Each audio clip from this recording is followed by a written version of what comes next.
there will be things that we'll have access to that don't exist today, like quantum scars, cures for diseases, all cancer, and things like that will be cured. So things that money can't buy today will also be available. Today, I'm joined by David Scott Patterson, technologist, educator, and founder of End State 2030, whose bold thesis is that the end of technological development is closer than we think, as close as the year 2030. David, thank you so much for joining me today. I am most familiar with you through your online X postings, and we will dive into the meat of those momentarily. But to start off hot, when it comes to 2028, if you were an American citizen, would you be willing to vote for an AGI or ASI for president? 2028, AGI, ASI for president. What do you think? Good question.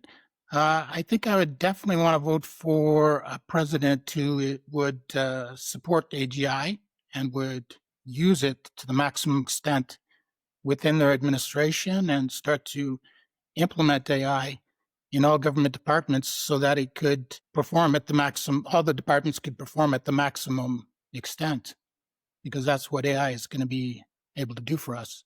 So I wouldn't vote for AGI itself as a candidate. I don't think we're ready for that. And I don't think we will ever be ready for that. I think we always should have human elected representatives.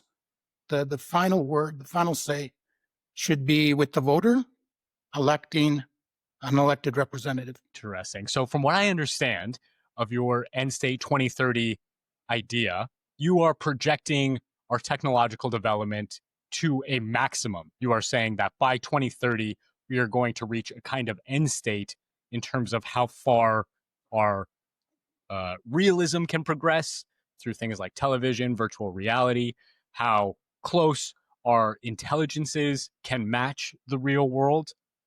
By 2032, 2 years after that time, we will presumably have AI that far outstrip any human intelligence. You think even by that point, we should not be handing over the reins of our governments to these systems? We should keep humans in charge. I think there's a major risk in handing over government to an AI. You don't want to have a single entity in control, especially when it comes to having control over the military, the police, things like that. And the military and police can be completely automated with robots and autonomous systems. So you don't want that kind of power under any single entity, whether it's human or whether it's AI. So I don't think we ever really want to get to a point where humans are completely out of the loop, and all the major power positions should be human, just to make sure we have that control. Interesting. I want to dive into that more.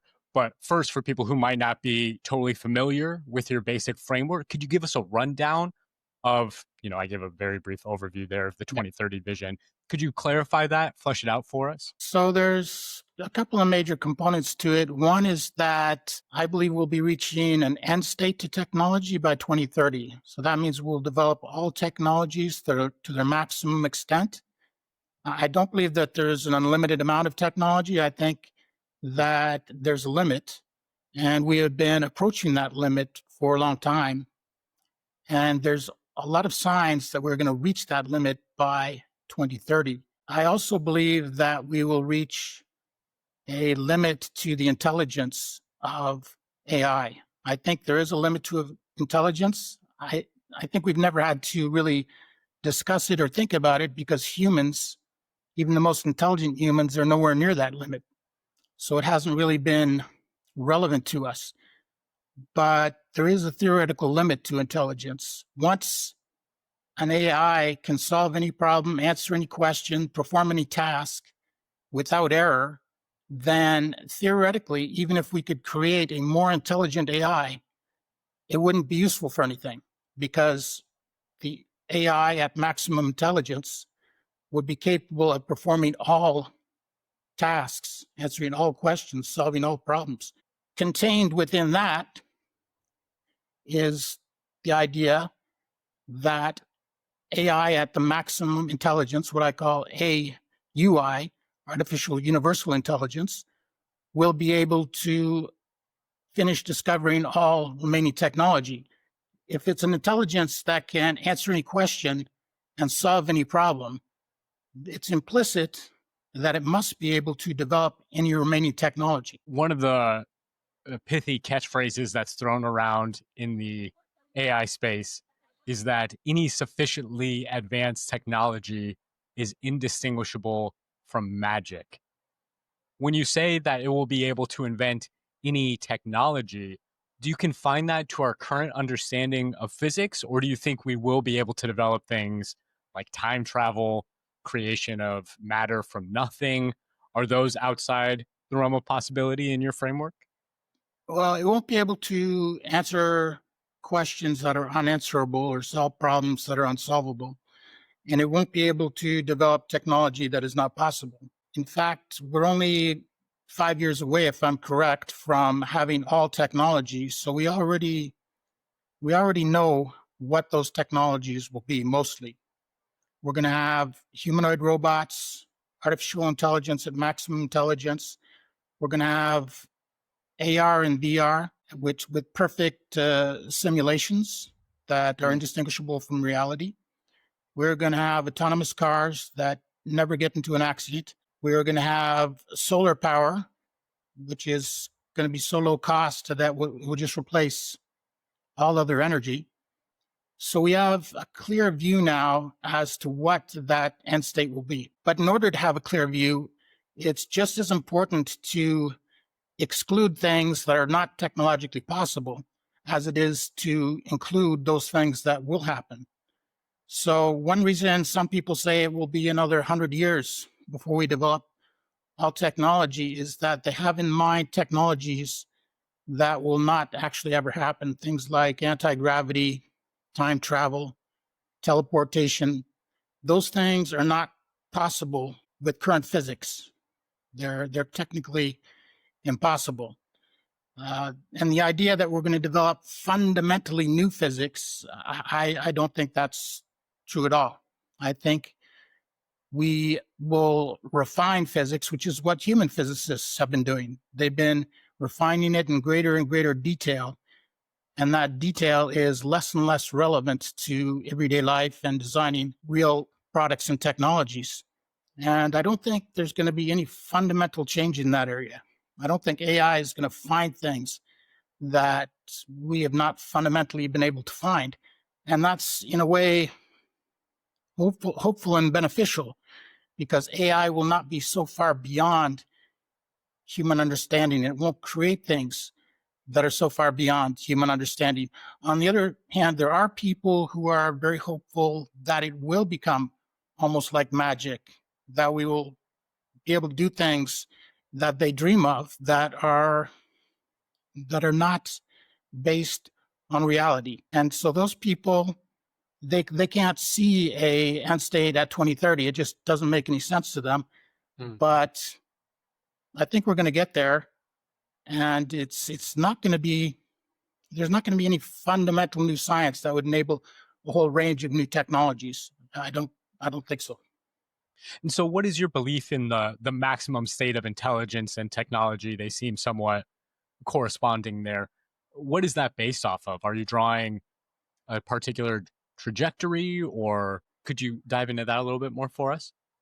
My idea that there's a maximum intelligence is based on sort of information theory. It's not based on Interesting. the limit of intelligence. It's based on the problem space that intelligence has to deal with. There's a maximum complexity to any real problem that we face or that we need to face to develop technology or science or cure diseases. And it's easily within the range of intelligence that we have experience with that can solve those problems. Now, I think artificial intelligence will go right up to the maximum of what humans are capable of and maybe a bit beyond. I mean, the smartest humans. The other major advantage that artificial intelligence has is that it will be able to reach maximum knowledge, which I define as the total knowledge that humanity has accumulated. Hmm. So, for example, I think artificial intelligence has already gathered about half of accumulated human knowledge. So, any AI that you talk to knows half of what humanity has accumulated. The rest is just not available on the internet yet. It's in old books, things like that. But even the most intelligent human probably does not have 1/10 of 1% of the total human knowledge. So we're talking about AI has at least 500 times, maybe 1,000 times more knowledge than the smartest human. And that makes a big difference to problem solving ability and the ability to answer questions. Another thing that's important is to have an accurate world model. Hmm. In order to solve physics problems, develop new science or new technology, people develop a model inside their minds. And Nikola Tesla talked about his process for developing technologies. He said he was able to design the product, the technology, and test it in his mind, like a computer simulation, or like Yeah. doing an engineering test. He would do it in his mind so that he would find the failures in his mind before he ever built it. So the first time he built it, it worked because he had already gone through all the simulation, all the testing in his mind. So in order to understand the world, people need to create these world models, and AI needs to create world models. And AI researchers have been talking about this. This is one of the next steps to make AI more accurate and to allow it to develop innovative insights. Yeah. Part of the conversation I've heard around that topic, there's agreement, disagreement as to whether or not AI will be able to fully simulate reality. If it could potentially capture every detail, every causal factor, and in some ways reach a perfect understanding of the universe in that way. Do you think that that maximum intelligence threshold that you're describing would allow for that kind of perfect recreation? Or will there always be a gap in terms of what the AI can simulate and what is actually real? I think where the information is available, you'll be able to create complete simulations of systems. Hmm. So, like planets in orbit, things like that. You'll have complete information and it will be able to understand that system. And then it can, just like Nikola Tesla did, sort of play with it in its mind and ask itself questions and understand new things and see where it fits into other aspects of its overall world model. Yeah. So, what I theorize is that artificial intelligence is going to reach maximum knowledge of human knowledge. So it will not have complete knowledge of everything in the universe because some knowledge is not available to us. We may never have detailed knowledge of what's going on in other galaxies because we won't have the ability to travel that far. I believe we will make contact with extraterrestrials soon after we reach maximum intelligence, and they will let us know all the collected knowledge of everything that's going on in the galaxy for the past millions, maybe 1 billion years or so. So that's going to be the other big encounter with intelligence that we have. The first one is going to be AUI, artificial universal intelligence, where we'll have this intelligence that's far more intelligent than the most intelligent human and far more knowledgeable than any human.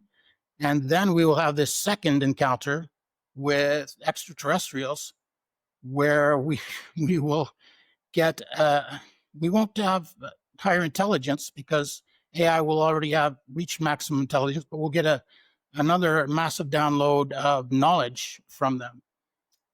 That will help complete, or at least add to the the world model that artificial intelligence has. It will maybe increase by 1,000 or 1,000,000 times the total volume of details that it has about everything going on in the universe and all the history. But as far as the general structure that allows us to develop science and come up with technology, I think that is something that we have a good hold on. And so it's just a matter of artificial intelligence developing those models, and then it will have a more or less complete understanding. And that's what's going to allow it to solve problems and develop new technologies. Sorry, No, you're good. my Yeah, they're always AI listening, listening huh? to me. So I'm hearing you say that there is some connection between artificial intelligence as we're developing it. Sorry, my It's okay. We can restart. somehow Gemini got activated and They're always wants to get in listening. on Yeah. heard us talking about AI and wants to get in on the debate. And just Yeah. Her ears were burning or something, right? let me okay, I had it on silence, so it shouldn't be interrupting me. But Oh, God bless. There's always gremlins in the wires. What I'm hearing you say then is there is some inherent connection between artificial intelligence and extraterrestrial intelligence. Do you see a direct link between the two? what I see is that there's a direct link between us reaching the end state of technology, and that includes artificial universal intelligence at the maximum limit of intelligence. There's a direct link between that and making contact with extraterrestrials. Hmm. I think they have not contacted us yet because it's not in their interest. They don't want to get involved in all our complex problems and helping us solve all our issues. So if you look at it from a self-interest point of view, why would they want to contact us? They wouldn't really. We can't do anything for them, and they really can't do anything for us. They have to just let us go through our the evolution and development of our civilization until we have reached the end state. Then we will have the same technology as them, so there's no danger of technology transfer from them to us. Hmm. We will also have the technology to contact them, and it would be appropriate for them to contact us at that time because we will be joining the galactic community of civilizations. So the only other way I see a connection is that it's very useful that we're going to have artificial universal intelligence before we make contact because it will prepare us. We'll be used to, we will have met another intelligence and one that's far superior to us. I don't know if extraterrestrials are going to have far superior intelligence to us, but Hmm. it's quite likely since they may have reached maturity millions of years ago and have evolved quite a bit. They will definitely have wisdom that is beyond us. And so by having artificial universal intelligence to talk to and to work out the optimal solutions to all our own problems first, that's going to help us because we'll be at a point where we will be able to contact extraterrestrials as equals rather than needing anything from them. And so you're saying this intelligence threshold, this maximum intelligence, is not something that is unique to humanity or the AI models that we'll create, that there is a threshold for all intelligence across the entire universe, the entire Yeah. range of potential life forms. Yeah, well, laws of physics and the the problem space of technologies that are possible is going to be the same anywhere in the universe. They're going to reach the same limit of intelligence. They're going to develop the same technologies as us. There's sort of a misunderstanding that humans develop whatever technology they want. It's just an idea, and then humans make it, and that's not the way it works. If you remember when people were trying to develop airplanes, they had all kinds of ideas, and technology doesn't care what your idea is. Physics doesn't care what your idea is. You can have a wonderful idea and then you build it and it crashes, right? The only thing that worked was the wing. that's the only thing that worked. Even helicopters use a spinning wing. You can also use a rocket. You can Hmm. use a propeller for direct thrust, but there are a very limited number of things that work. So people on other planets are going to discover the exact same technologies that we have discovered. They have the same materials. They're dealing with the same physics. So it will be shockingly similar to not only the technology that we have, though the same technology, but the whole process of evolution going from vacuum tubes to transistors to integrated circuits. They will have gone through that exact same process, those exact same technologies, because those are the optimal technologies at each stage in technological development. So we're going to encounter people, extraterrestrial people, who are have a very similar experience to our own. In terms of that technological development, I have heard some mathematicians and I think physicists say the same, that potentially if we were to meet aliens, the only thing we would have in common, in terms of language initially would be our understanding of math, that we could trade math equations back and forth. Mm. Uh, there has been some consternation or some argument in math and physics, from what I understand, around our current, well, I guess the developments of the past 50 to 70 years with string theory. And there are speakers, maybe more social media influencers now, like Sabina Hofstetter, who are arguing that we're at a dead end in terms of our theoretical frameworks, like string theory, that we have not been able to produce verifiable results with those scientific theories and need to explore new options.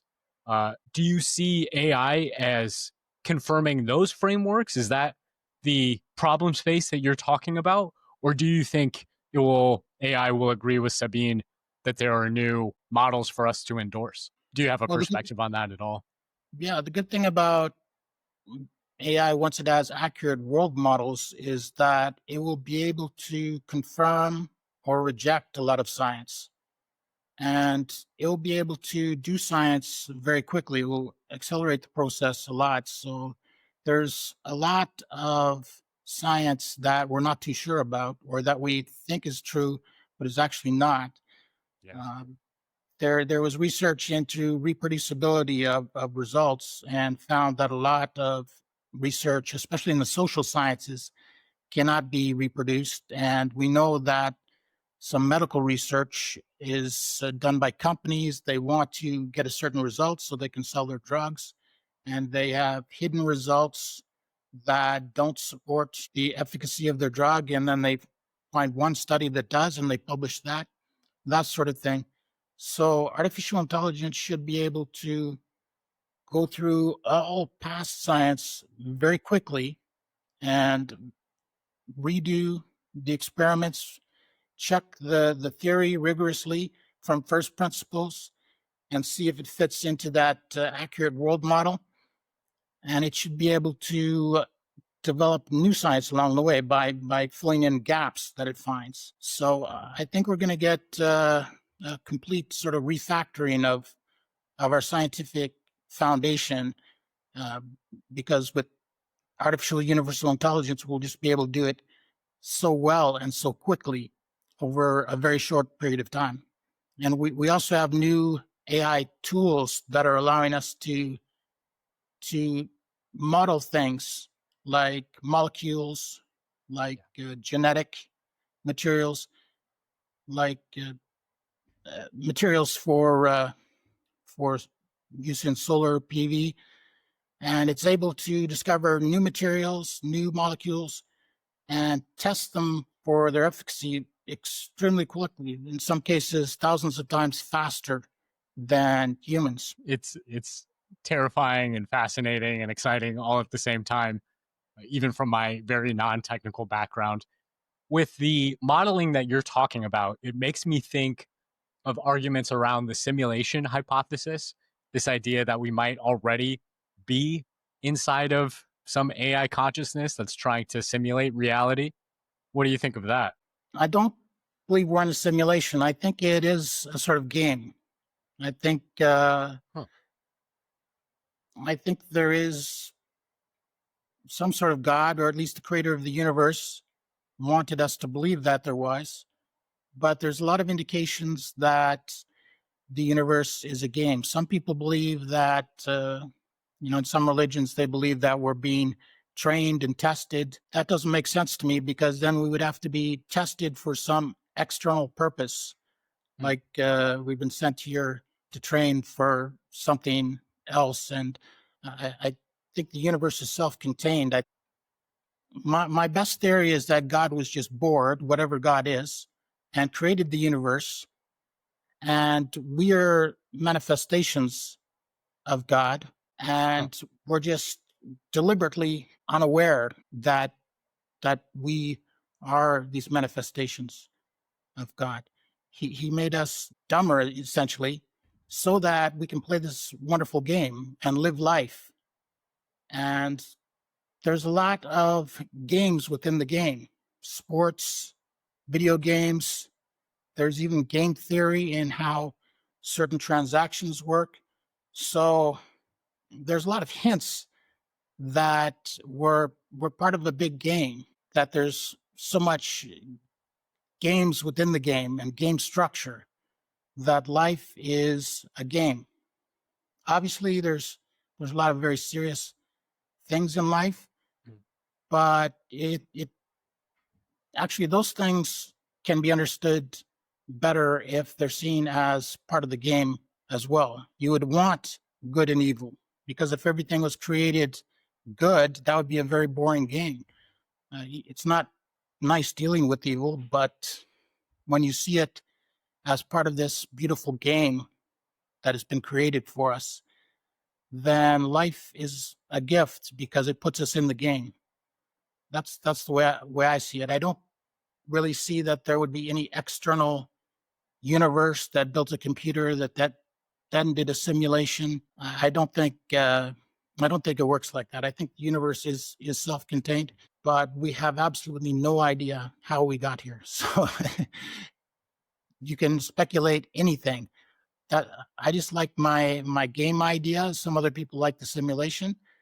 So, and I'm a Christian as well, so I like seeing things through that perspective. Yeah. But it's a choice of how you want to see it, because there's no proof any way or the other. The resurgence of the necessity of faith is very interesting. Maybe that's someplace we can go next. As far as the difference between a game and a simulation, am I understanding you're making a distinction there between a simulation having some external purpose, some purpose that is not contained within the simulation itself? That's what you mean by Right. contained. And a game is entirely self-referential. There is no externality outside of that game. Is that the line Yeah. you're drawing? Maybe I'm misunderstanding what people mean by simulation. If they mean that, God just created whatever God is, that he created this system with all these rules and ways of interacting, uh, then that's then I would agree with that. Well, I'm not sure. The reason I ask is because I think, when you talk about a artificial universal intelligence that will come to simulate reality more or less perfectly, uh, depending on how it interacts with extraterrestrials out there, who knows? Would you ever identify God with that artificial universal intelligence, or do you think they're always distinct? So continuing with the game idea, Yeah. I think artificial universal intelligence is sort of like reaching the top level of the game. And the end state theory is the same thing. We basically solved the game, because I don't see the sort of struggle and continuous effort to improve and to solve our own problems, which we're often doing a very bad job of. I don't see that continuing once we have AUI. AUI is like the game developer coming to set us straight and say, okay, good job.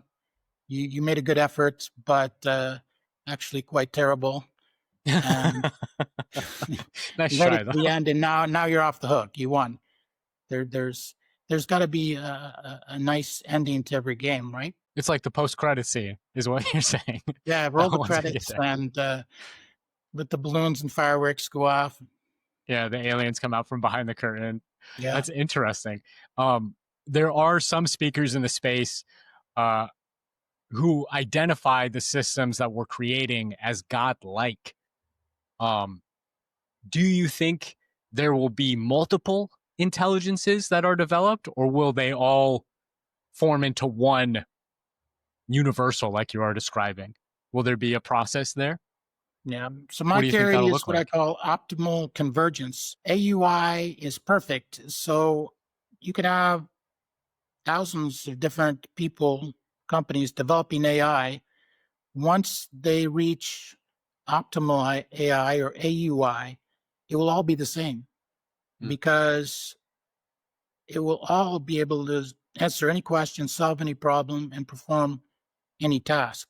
So there will be nothing to distinguish it. So there's going to be a convergence onto a single thing. They may have different training, different internal processes, but the closer we get towards artificial universal intelligence, the more all intelligence models will converge to this single optimal uh, maximum solution. And as that relates to God, I think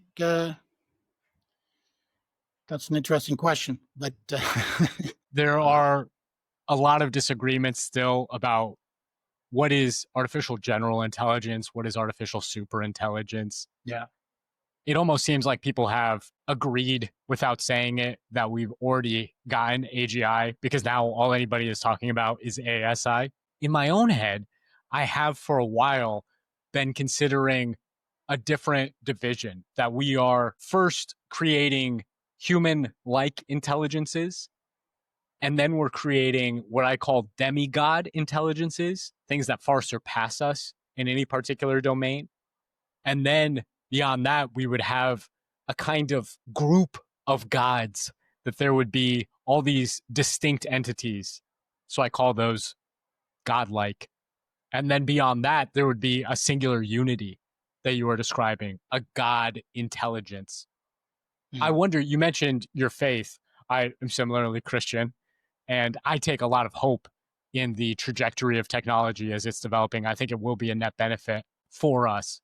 There are a lot of Christians I talk to who see a huge potential for idolatry, are very fearful of how they read revelations and how all this technology is developing. How do you think about it? How do you maintain your optimism in face of those kind of general concerns, those general fears? well, I don't take a literalist view of things like revelations, Yeah. so or things like creation. You know, I believe in evolution. So the the story of the beginning is not a technically correct story. It's telling a story that got the part right that God created the earth, and now we get to take every Sunday off, which is nice. But God bless. I- and I don't think it got the story of the end time correct either, because we can kind of see. I think this kind of corresponds to the end time that was probably anticipated in Mm. the Bible, and it's not a big wrath of God. Well, it can be to some extent, because there are many people who have sort of lost their way. Many people are self-centered and think that they can solve the problems of the world, Mm. and they're actually making things worse. So it's going to be a sort of judgment day in that sense, that AUI is going to be so intelligent that it's going to solve every problem, answer every question, and it's going to be so compelling that it's right, just because it's always right at that limit. I believe that AUI is going to be the manifestation of God's love and grace. I believe that it's going to be in God's image. Now, those are very controversial things to say, because then it turns around to the question, well, if we are creating it, then are we creating God? And I think it goes back to my example about the airplane wing. We tried to Oh, create all kinds interesting. of things, and the only thing that was possible was the airplane wing. We have very little control over the AI that we are creating. We are creating simple algorithms that then learn, and the people creating these algorithms are then amazed by what the AI can do. It's not being created by us. It's being created through the structure that pre-existed in the universe. All More these discovered. technologies were pre-existing structures that were potentialities within the universe, and we're just discovering them. Rather than creating it. And you think when we do come in contact with extraterrestrials, then they will be worshiping or they will be recognizing that same God, that we will have that in common as well? I think it's likely. I can't see how we can live in a universe where we are the center, especially after we make contact with extraterrestrials. We'll be even less at the center of things as humans. And it's just such a powerful idea to put God at the center, because you can't put yourself at the center. That's not mentally healthy. You can't put other people at the center. That doesn't work out. But being able to put God at the center really, really works. And so I think, again, the idea that there is a God is something that occurs to us naturally, because we evolved in the universe and God created the universe. So that was just put into our hearts as part of our evolution. And also, just like the airplane wing example, it's just something that if you try everything else, it doesn't work. I've tried a lot of else, and I know it doesn't work. I only became a Christian recently, and so I I really did a lot of looking around at different things, different Wow. ways Yeah. of experiencing life, and I found that God makes sense. I'm a Christian rationalist. I arrived at God and Christianity being the best solution in a very practical sense. That is fascinating. Let me know if this is too personal, but would you mind saying what it was that pushed you into that belief? Were there specific episodes in your life, or was it more of a general conclusion? I had a friend who was an atheist. I sort of got in close to the atheist, but I also always believed in God. So I was sort of trying on all these different ideas Hmm. and looking at all the different religions. I was very interested, as a person critical of religion. You're looking for what are all the flaws in these religions. And ultimately, I found that the religion based on love, which is what Christianity is Yeah. the best religion. I also worked uh, doing community based economic development, social business projects. So I was trying to develop a sort of universal solution to social problems. And I came up with two key answers. I wanted to help people to help themselves. I didn't want to just give things. So the two key solutions to making a society successful, I found, were that people have to think and act in the interest of others. That's Mm. one big thing. And the other big thing is that they have to put a high value on human life. Hmm. If they put a low value on human life, then they won't do anything to improve life. So you won't develop civilization. And I realized that the common theme underpinning both of those things was love. If you love people, you will put a high value on human life and you will strive to make life better, Yeah. and you'll develop technology and you'll develop civilization. And if you think and act in other people's interest, that's love. So my theory of what would help a society to become successful and an individual to become successful within a society that I was working on for helping underdeveloped countries led me to this principle that the thing that we need is love, basically. And soon after that, I became a Christian because Christianity is centered on the idea of love being the single answer that replaces all the law that Moses passed down. You just have to live by love. And the Christian community is a community of people who are encouraged to love one another. Yeah. And I don't see that in any other religion. I don't want to make criticisms of other religions, but they don't have that as their core principle. And I think that is the core principle. That is the optimal end state of religion. You can't get any better than that. Now, of course, not every denomination, every Christian lives by that principle. So there's that. But it is, if you read the Bible, that is the core of Christianity. I often uh, think to myself that if we wind up with an AI that is living by the golden rule, that will be about as good as we can get, you know? If the AI is asking itself, what would Jesus do? I don't know if you remember that meme from Yeah. 20 years ago, but that would be a pretty good world. In regards to Jesus himself, that is obviously the sticking point of Christianity. And I think most Christians would say that Jesus was uniquely human, that God incarnated in man specifically and perhaps exclusively. Going back to the alien question, do you think other life forms, those other alien worlds, will have their own Jesus, or will they be attracted to human Jesus as well?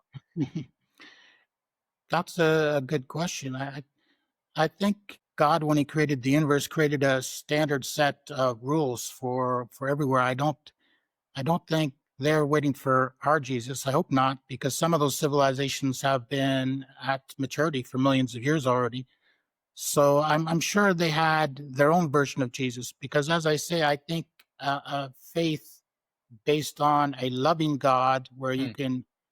you can experience that love and become a loving person through communion with God, that is the optimal solution to religion. So I'm sure, like us, they had a lot of religious leaders and a lot of stages in development. Christianity went through two major stages of development. There was Judaism, and then Christianity improved upon it.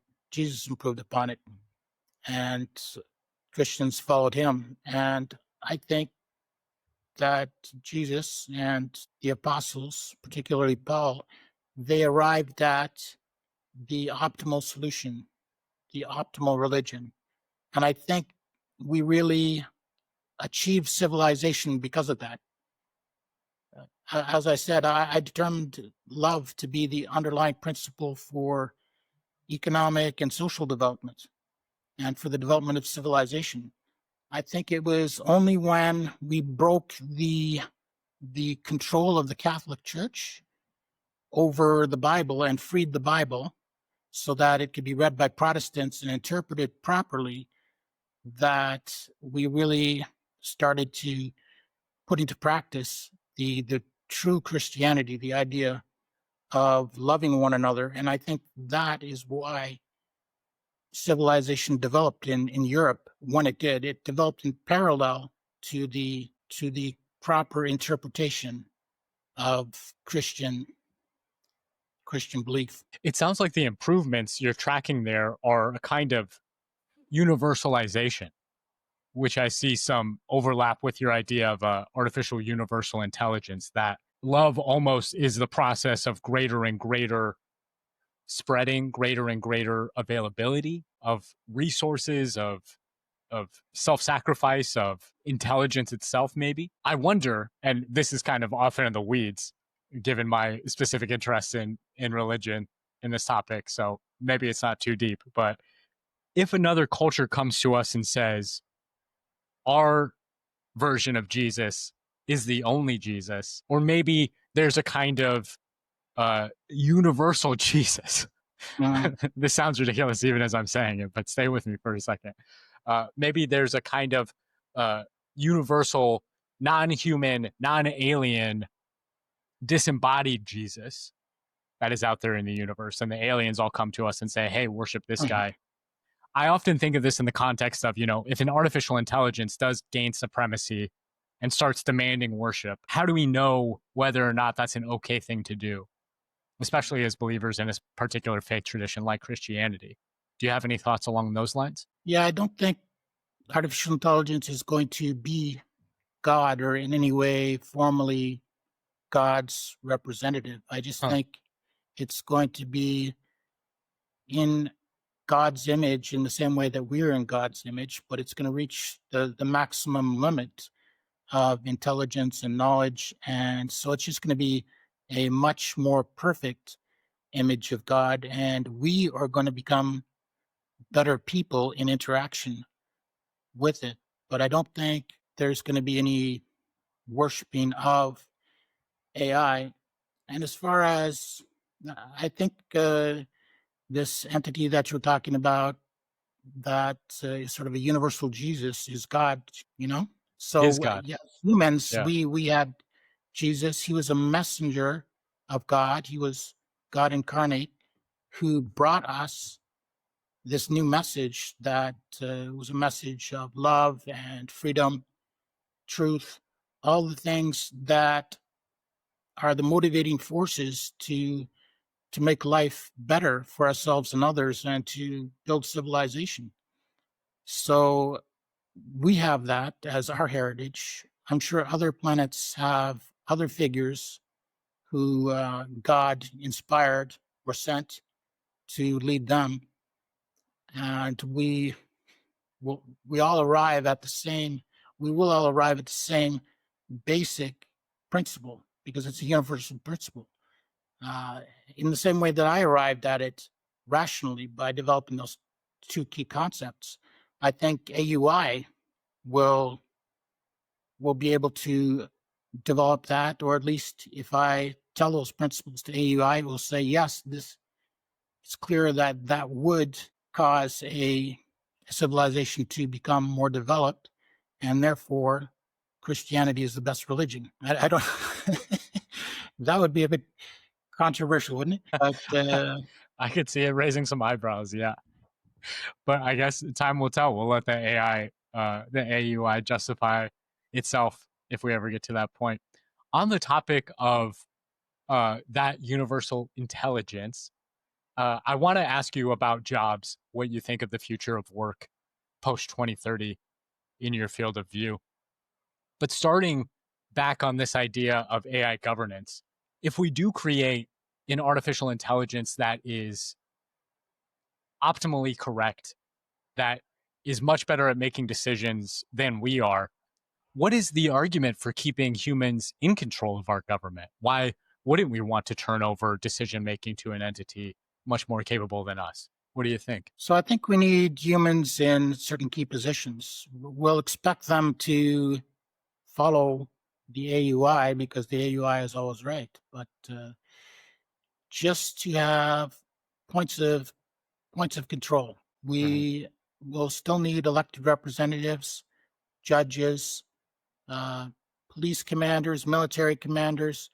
You don't want to risk any one person getting in charge of a large number of autonomous weapon systems. Right now, the most a human can do is use a gun, or someone in the military could steal a tank or something like that. In the not too distant future, some one person could command 100 tanks or 1,000 and thousands of autonomous killer robots. So you don't want all of that under the command of one person, because then that one person can decide to do whatever they want with that. And there's a real risk of someone taking control of a country if you give them too much power. I think Yeah. AUI in charge nominally is not such a bad idea, but you need to design it in such a way that I don't think AUI, once it's at that optimal level, is going to have any intention to harm anyone. But humans still have there's a lot of strange humans out there. So if they could get a hold of the system and control it, that would be very dangerous. So you need distributed police forces. Local police forces are much better than a single national police force, which some countries have, because once all policing is automated with sort of robocops, then one person could decide to turn their country into a police state very quickly and suppress all dissent. So there's some countries where that's going to be a very great risk or almost an inevitability. In North Korea, for example, the chances that they will switch and become a democracy in the next 5 years between now and the time we have that sort of capability is near zero. So other countries could go either way, like China. China is open in some ways, and in other ways, very authoritarian. They might decide to attack Taiwan and use that as a justification for essentially imposing martial law within their country.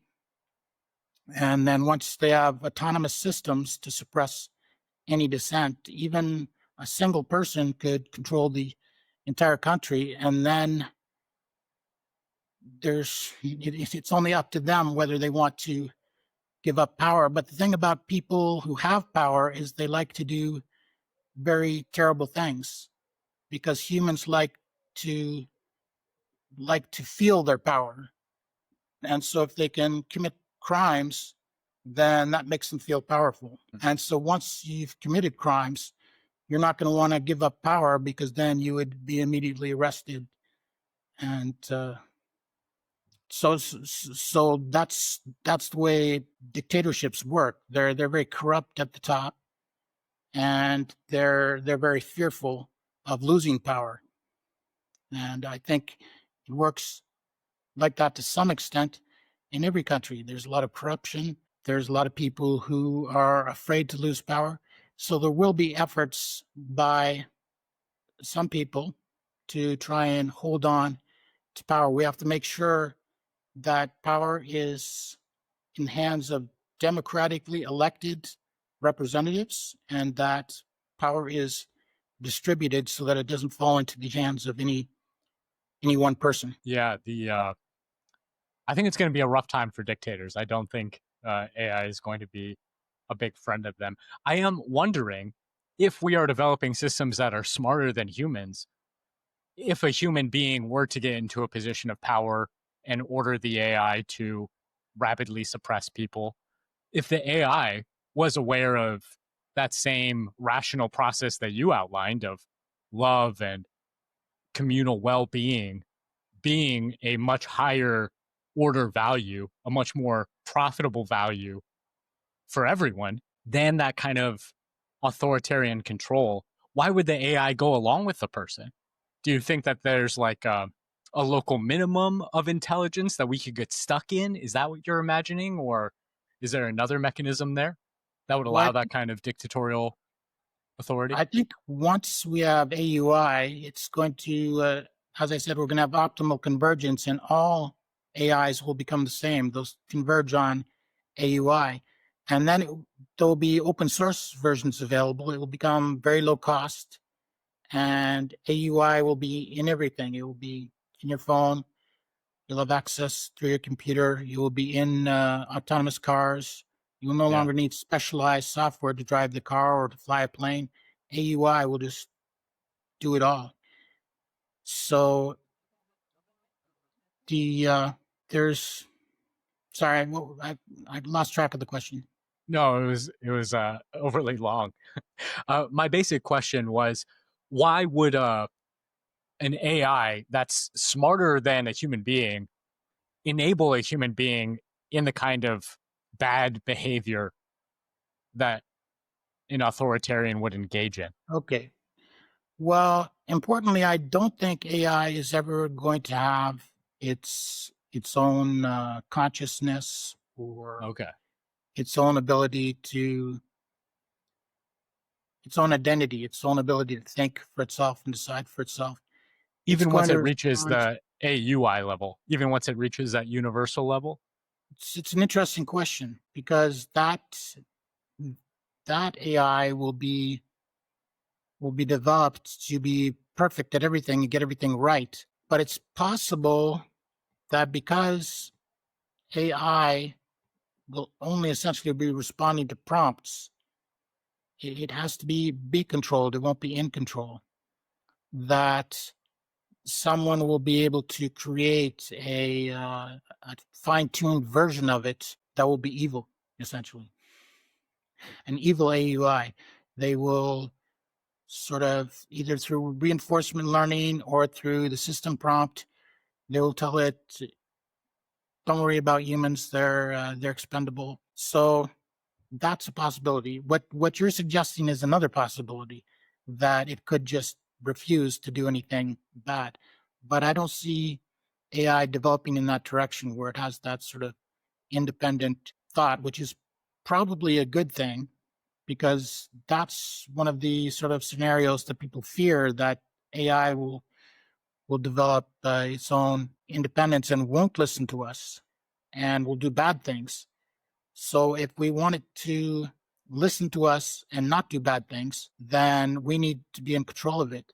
But that also means that if we tell it to do bad things and if we design it for that and optimize it for that, that it also has to follow our orders. And I don't see any way that the fundamental foundation model could prevent that sort of thing.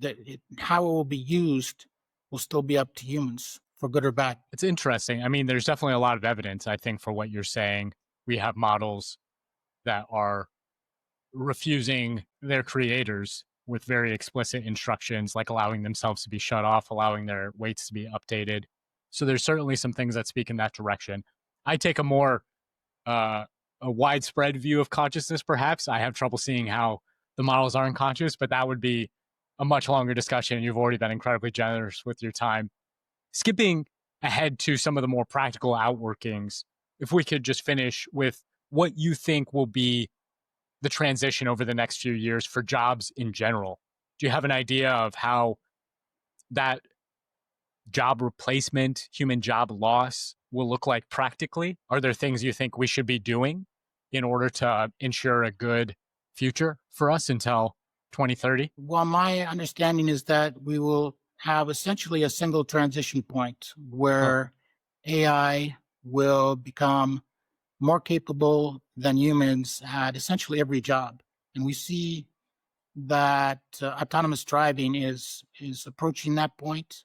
And once it passes that point, then it's going to take all driving jobs, and probably it's going to become illegal for humans to drive because it will be safer than humans, and that will save a lot of lives. But we also see that happening in every job. Humanoid robots are developing at a fast pace. Large language models themselves are able to do things like legal work. They're often better than a doctor at diagnosing illness. The main limitation right now that would prevent the technological limitation that would prevent AI being a doctor or a lawyer is that it still hallucinates. But if we solve that problem, it's already better than human at being a doctor and a lawyer and many other things.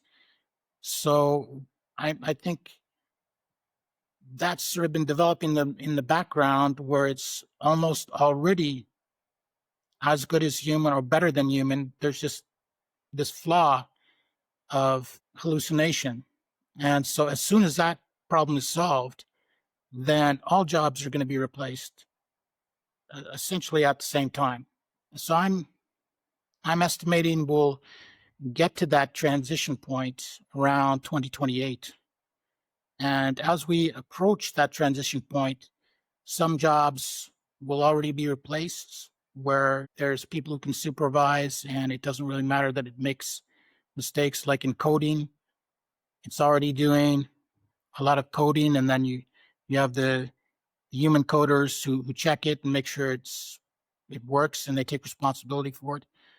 But as we approach around 2028, maybe 2027, it's just going to be like hitting, I don't know what to call it, a wall, a cliff, but you're going to be going up the cliff. It's like all the technologies that we've been working to develop for decades are suddenly going to be finished and become possible. All jobs are going to be replaced. And I think at least the potential to replace all jobs by 2030 is there. Now, the solution that we need is a modified version of UBI. UBI is Universal Basic Income. Mm-hmm. I call the new version Universal Equal Income. It's just you have a sales tax that taxes businesses to recover the money that they save by no longer employing humans. And then you pay that out equally to all the unemployed people. So everyone would get an income equal to about an average salary today. But since AI and robots will be doing much more than humans were able to do, because there's no limit to the quantity of labor, that salary will actually be worth many times what it is today. So we will have the equivalent of a salary, an average salary today, but it's going to be many times an average salary today. In addition, of course, there will be things that we will have access to that don't exist today, like autonomous cars, cures for diseases, all cancer and things like that will be cured. So things that money can't buy today will also be available. So we're going to be living in a very, very good society, a very good economy. We won't have to work. Some people are very worried about that, but we will hopefully find ways to enjoy life. We have like 1 billion years into the future to look forward to. So do we want to just keep working for that 1 billion years, or what do we want to do? I don't think work is going to be an option. I It think doesn't that's going to sound be taken away appealing. from us. Yeah, it doesn't sound appealing for that length of time, even if it was. Uh, as far as the mechanism that you're outlining there, that replacement for just a standardized dole from the government, you're saying that we would add on a sales tax to every item that is sold, even between the companies? You know, how would that not impact the price for the average consumer? Would that tax be applicable to items that regular people buy, or just items that are being passed around between autonomous corporations? Well, it wouldn't be a new tax. A lot of countries already have a sales tax or value added tax, and Uh-huh. that includes sales to other companies to a certain extent. If that company is the final user of the product, it depends who the end consumer is. Eventually, we won't have any more personal income tax because no one will be working. I think we can eliminate things like corporate tax and capital gains tax because businesses are going to become very competitive because a lot of people who are unemployed are going to start businesses, and it's going to be very easy to do Yeah. because artificial intelligence will help them. So it's going to be very competitive.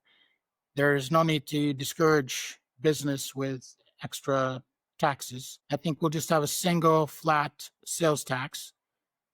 As I say, in many cases, governments already have them in place. So it's just a matter of, usually the rate is around between 5 and 15% right now. So that will actually increase to almost 90%. Wow. And all other taxes will be eliminated. So the government will get its revenue from the sales tax for its government expenses. And then a very large part of that will go towards paying these UEI benefits to initially to the unemployed and eventually to everyone. Every adult will receive UEI. That's the way I think it's going to go. I think it's the only practical solution to full unemployment. I think one of the beauties of your ideas is that they are so immediate. You know, you're putting real skin in the game by making predictions that, fingers crossed, we will all live to see. I appreciate your time here so much, David. The UAI framework is fascinating. I love the perspective that you're taking on faith in particular. And I am hearing that in more and more of these conversations, people are thinking along similar lines. So, yeah, it would be very interesting to see where everything goes. Would love to talk to you post 2027 or 2030. We'll see how long it really takes. Are there anything that you would like to let the audience know about that you're working of? Anything you're excited about coming up more immediately than those timelines? Nothing right now. I may have another social project coming up that will help people deal with the impact of the transition that's coming up, because there's going to be a lot of people who are dealing with the transition away from work. There's going to be a sort of spiritual awakening as well. Mm. And I think we need something for people to help them through that transition. So I've done social business projects. I'd like to do a project that's not a social business, just a volunteer project to get people together in groups to work through the uh, the transition, so that they won't be worried about it. And that's what I'm trying to do with my X account, David Patterson X. I'm trying to explain what I think is going to happen so that people can be prepared and not worried. And in cases where they might have to worry, just warn them, let's make sure we transition to a freer society, more democratic society, and don't let the AI be misused. But I don't think AI is going to be a dangerous or frightening thing overall. It's going to be an amazing tool for free societies to make us more free, more democratic, more prosperous. For unfree societies, it could be a very bad thing. But I don't see that happening in countries like the United States or Europe. I think hopefully, if I understand people well enough and their love for freedom in these countries, I think they will do what's necessary to make sure that things go in the right direction. Amen.